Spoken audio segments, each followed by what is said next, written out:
Hi,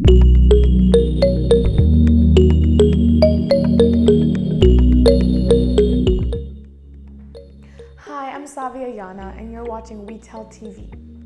Because the COVID-19 epidemiological situation will vary among countries, international travel carries different levels of risk for exportation and importation of coronavirus, depending on the traveler's country of flight and country of entry.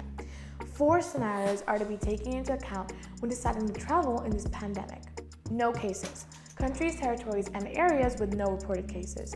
Sporadic cases. Countries, territories, and areas with 1 or more cases imported or locally detected. And clusters. Countries, territories, areas experiencing cases clustered in time, geographic location, and/or by common exposures. And finally, community transmission. Countries, areas, territories experiencing larger outbreaks of local transmission, defined through an assessment of factors, including but not limited to 1. Large number of cases, not linkable to transmission or change. 2. Large number of cases from sentinel laboratory surveillance.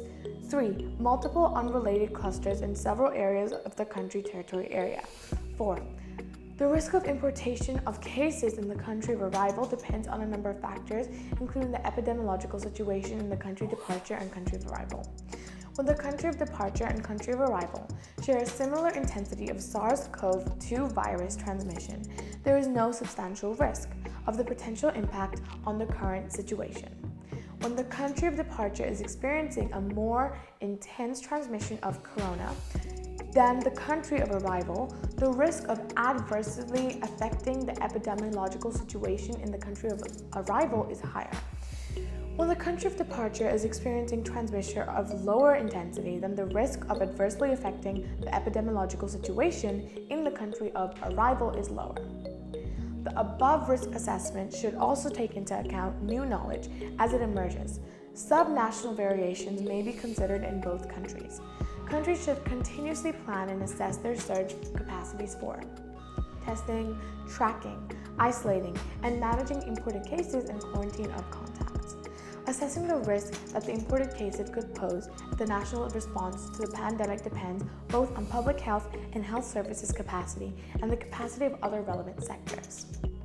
There are thoughts in regulating public well-being and social rules for containment of COVID-19 that highlight 6 areas required to minimize the risk increased.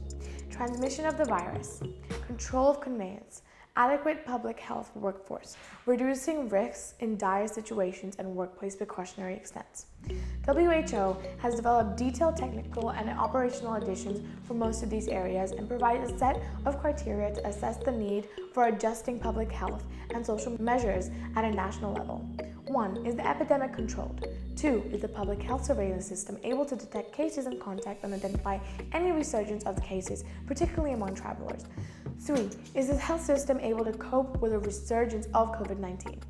The plan is to make use of means and endeavors to secure that all divisions of government and society take control of the response to COVID.